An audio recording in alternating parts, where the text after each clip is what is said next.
let's expand on that theme and shift focus onto that report that was released yesterday that found instability within the South African police services was a key factor in response to the July 2021 riots. We get some reaction now. We're joined by Lesiba Thobakgale, South African Policing Union spokesperson. Thank you very much, sir, for availing yourself this afternoon. So according to the report, the police were simply not up to the task to protect the public. What stood out particularly for you from the report where policing is concerned? Thank you so much to Brazile and also to the viewers of Newzroom Afrika. As SAPU, indeed, what stands out for us, it is the issue of the lack of resources, which is what we have seen clearly outlined within the panel of experts into Marikana, which we are calling the POE1. And it is still finding expression further. But it goes deeper to the relationship that is there between the Minister of Police and also the National Commissioner, because the Minister, he is a political overseer into the police, whereas the National Commissioner stands out to be the operational commander within the SAPS. And the relationship, which has been out there clearly that it is not a good one, clearly shows us that what we have seen during the July unrest, it has shown us the last kick that that relationship has cost the country. Even the GDP, indeed, has lost so much in terms of its cost, around 50 billion. So, but looking into the status of policing, as SAPU, we wrote to the President of the Republic of South Africa that as he is the executive authority of both the Minister and the National Commissioner, he has to do something. Up until when will the President be silent? Because now we've got the POE2, which now it lays in the hands of, it will be in the hands of the President to implement. We had the panel of expert report, which the Minister kept for so long without those recommendations being implemented. And the country further suffered the consequences of the very same recommendations which were not implemented during the July unrest. And further to that, now it lays in the hands of the President that is it still going to collect dust within the office of the presidency, whilst the status of policing in this country, it is so in disarray. Our members, they do not have leadership because the two bulls who are the Minister and the National Commissioner are busy fighting personal fights on whatever fight that they are fighting, not in the interest of the country, not in the interest of the members. Something has to be done. As such, we are expecting that during the SONA address, the President has to address the issues of policing within this country. He cannot be silent for too long, whereas crime and how policing is being done in this country, it is not in the way that we expect it to be done. Something has to be done to do. It is often said that the fish rots from the head.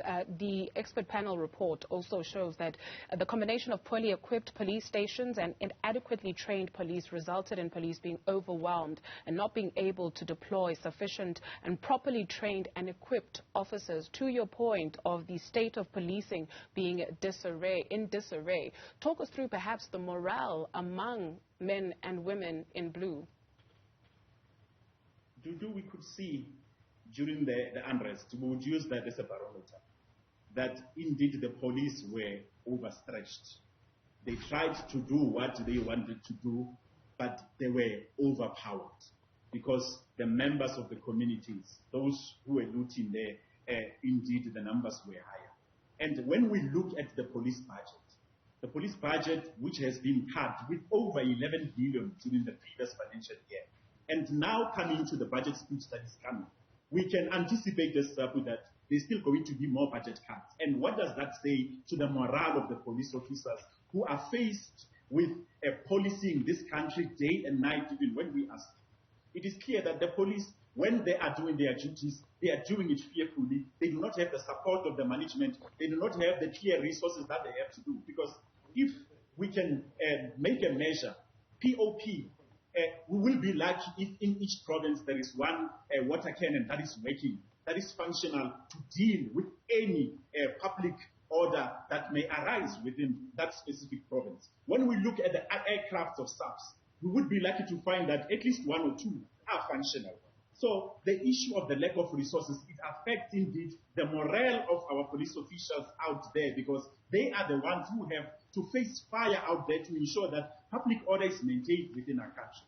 And where leadership does not hold, where the center is not holding in terms of leadership, members, they end up not knowing which direction should they take, because the minister is saying this, is doing this. Even when we looked at the commission, the Human Rights Commission, the minister said something there that, they had enough resources, whereas the National Commissioner said the resources were not enough. So couldn't whatever differences they had among themselves, couldn't they solve them outside before they could come out to the public and deal with the issues that are there, substantively so? So the morale of the police, because of the lack of leadership, going to crime intelligence, it's even worse, because crime intelligence is the one that's supposed to be telling us what is to happen. And when we look if our crime intelligence status in our country was working, a parliament wouldn't have banned without us knowing indeed that it is coming.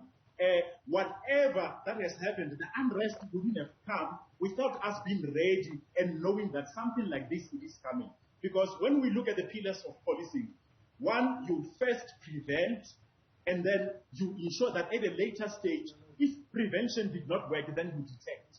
But the status, the current status, it is about crime detection.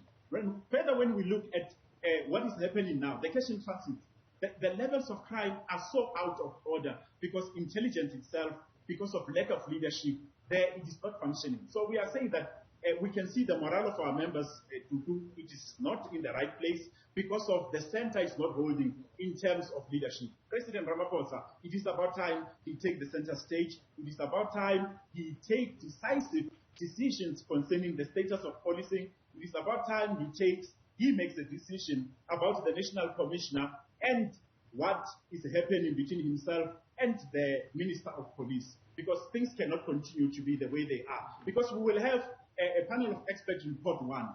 Now we are having two.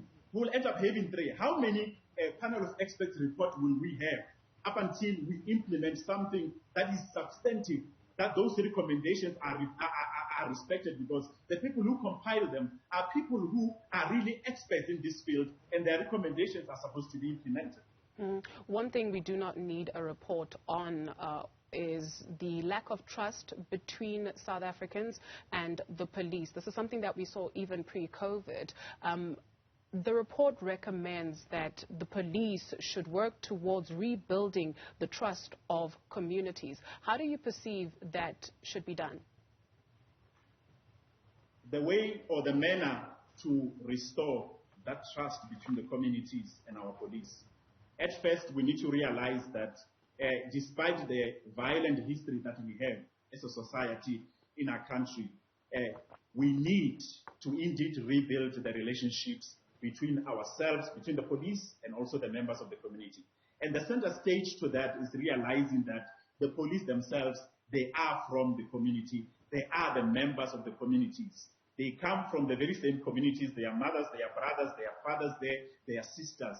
So that integration, when a police finishes his duty, he goes home, he gets out of that uniform, he continues to be a member of the community. So we strongly believe that that integration has to happen with the first realization that the police are not enemies. And the police, when they look at the members of the communities, the members of our communities are not the enemies. There should be programs that are done, mostly even within the CPFs, within our communities. They need to bring that integration of our communities, the relationship rebuild between our communities and our police. Because indeed, if the police and our communities are holding hands, they will be able to fight even crime. But at first, if that realization is restored to realize that we all belong to the same communities, there are no factions here. Police are the members of the communities, and members are here to receive services from the police. That integration is very important.